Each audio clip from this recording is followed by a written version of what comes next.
Karena nanti takutnya terjerat pinjol, Iya sih. terjerat play letter. Itu Bener. yang bahaya, Bang. 94 FM connecting you to Toba Tomandel. Kita ketemu lagi pastinya di live podcast Radio Del FM. Dibincang inspirasi pastinya dengan orang-orang hebat Tomandel. Yang dimana Kirby kali ini menyapa kamu dari Festival Tau Toba Jojo 2026 yang diadakan di Pangururan Tomandel. Kali ini kita akan berbicara tentang belanja bijak dengan Bapak Febri Taufik selaku Manajer Unit Data Statistik dan Kehumasan Bank Indonesia Sibolga. Halo Bang Febri. Halo, Bang. Oke, kita mendengar Bank Indonesia ini pasti selalu berupaya memberikan dampak yang luar biasa kepada masyarakat. Berbicara tentang belanja, nih kalau kita lihat sekarang kan banyak orang tuh kayak panik buying gitu ya. Dikit-dikit takut gitu ya, ngestok banyak-banyak.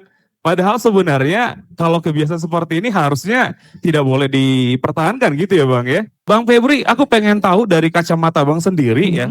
Ini menurut Abang, apa sih yang dimaksud dengan belanja bijak? Mungkin balik dulu ya, Bang ya, ke Oke.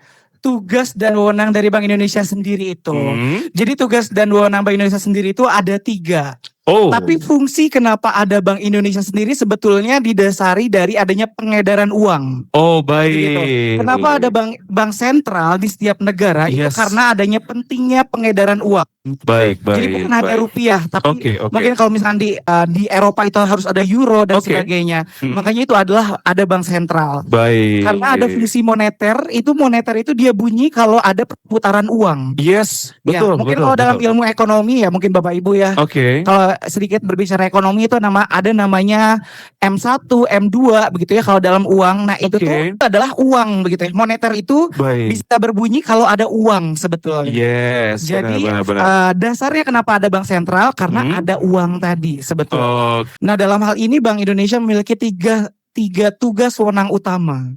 oke. Gitu. Yang pertama adalah menjaga stabilitas nilai rupiah.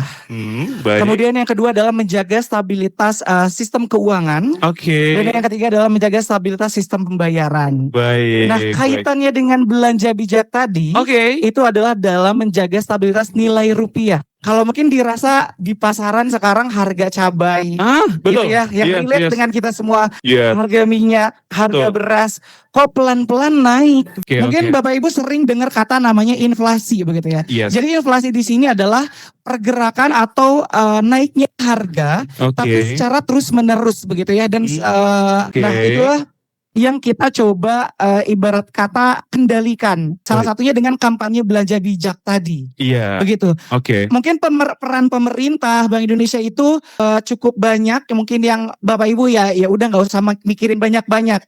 Oke. Tapi ada peran dari Bapak Ibu sekalian di sini yang bisa mempengaruhi dari inflasi tersebut dengan belanja bijak dengan tadi. belanja bijak tadi. Apalagi sekarang ada panic buying nih ya kan. Benar. Numpuk di rumah gitu ya. Benar. Oke. Jadi tenang aja Bapak Oke. Ibu. Karena pemerintah di sini juga melalui Dinas Ketahanan Pangan, Bank Indonesia, Yes. Bulog selalu berusaha gitu ya. Oke. Bersinergi juga dengan para petani begitu ya. Tiap minggunya, setiap hari Senin begitu ya Bapak Ibu, itu selalu mengadakan rapat koordinasi pengendalian pangan atau inflasi daerah, Bang. Dan itu rutin ya Bang ya? Rutin. Jadi Wow. kita pantau perkembangan inflasi, Oke. ketersediaan pasokan pangan begitu.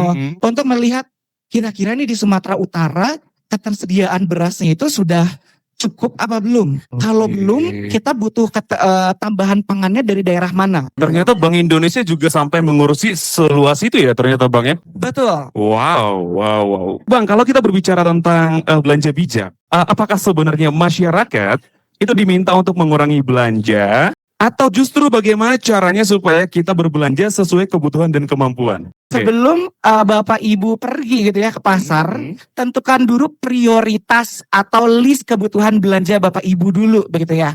Jadi ya bolehlah secukupnya begitu ya. Masukkan ke bucketnya kita itu ya seperlunya saja. Pikir dulu sebelum check out begitu. Bang, ini kalau belanja bijak ini juga sering dikaitkan dengan pengendalian inflasi, benar ya Bang ya?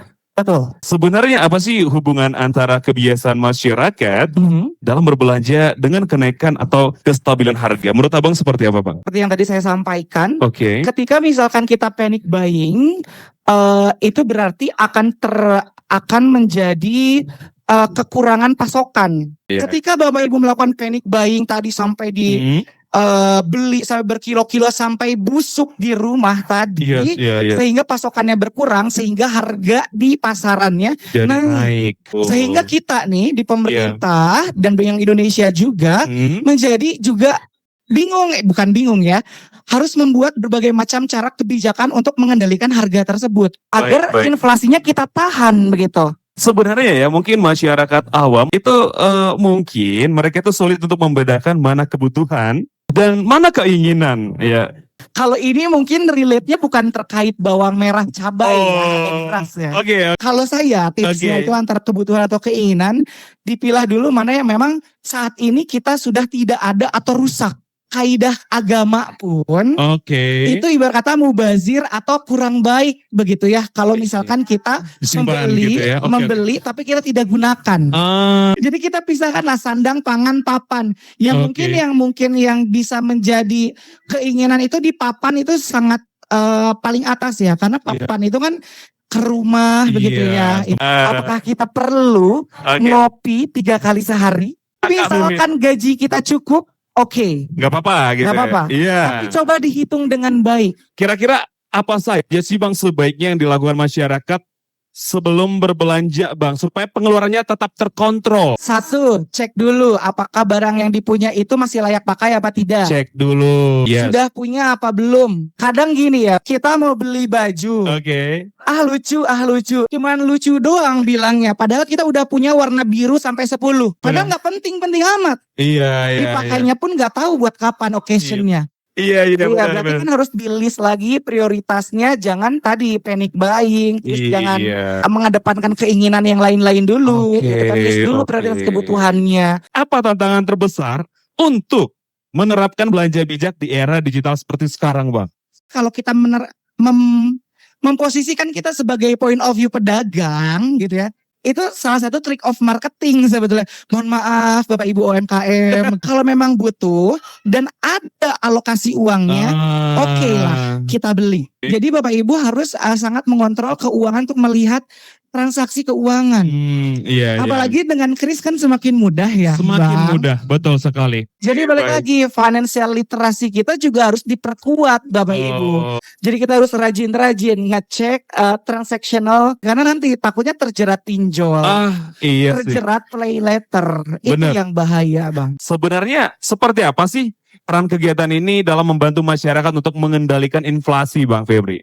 Mungkin Bapak Ibu atau abang kakak sekalian pernah melihat dinas Ketapang atau dinas Perindah gitu melaksanakan pasar murah begitu. Betul, salah satunya ada di booth kita yang sebelah sana Bang ya. Sekali. Yes. Itu adalah memang salah satu agenda rutin dari Kementerian Dalam Negeri begitu untuk pengendalian inflasi begitu. Jadi di sini Bank Indonesia ini mensupport lah kasarannya dalam pelaksanaan pasar murah setiap pemerintah daerah. Salah satu action plan untuk mengendalikan inflasi itu melalui GPM tadi, gerakan pengendalian gerakan pasar murah atau operasi pasar murah. Itu teknisnya itu adalah bagaimana caranya kita dapat mengubah paradigma di pasar untuk menstabilkan harga beberapa bahan pokok pangan strategis.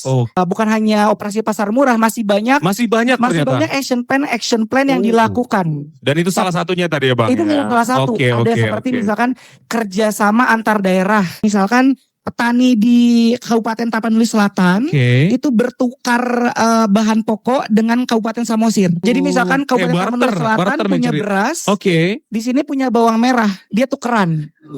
Kayak gitu.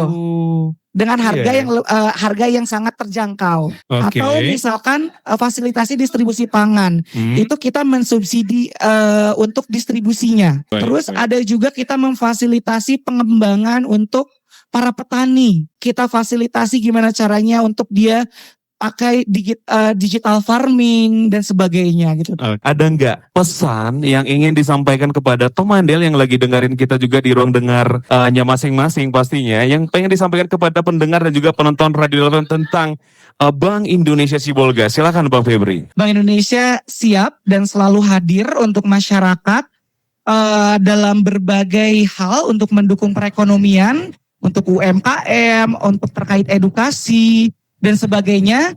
Misalkan ada hal misalkan terkait pelindungan konsumen mungkin ya, misalkan ada keluhan Bapak Ibu, ada kena scamming dan sebagainya, kalau tidak ditindaklanjuti dengan penyelenggaranya, itu boleh lapor langsung ke kami juga. Jangan takut-takut ke Bank Indonesia Bapak Ibu ya, kita ada dan dekat dengan masyarakat. Boleh nggak di-spill Bang, kira-kira tahun depan rencananya mau dibikin di daerah mana nih? Ada nggak rencana pengen ke Toba nih Bang? Nanti kita lakukan assessment terlebih dahulu ya.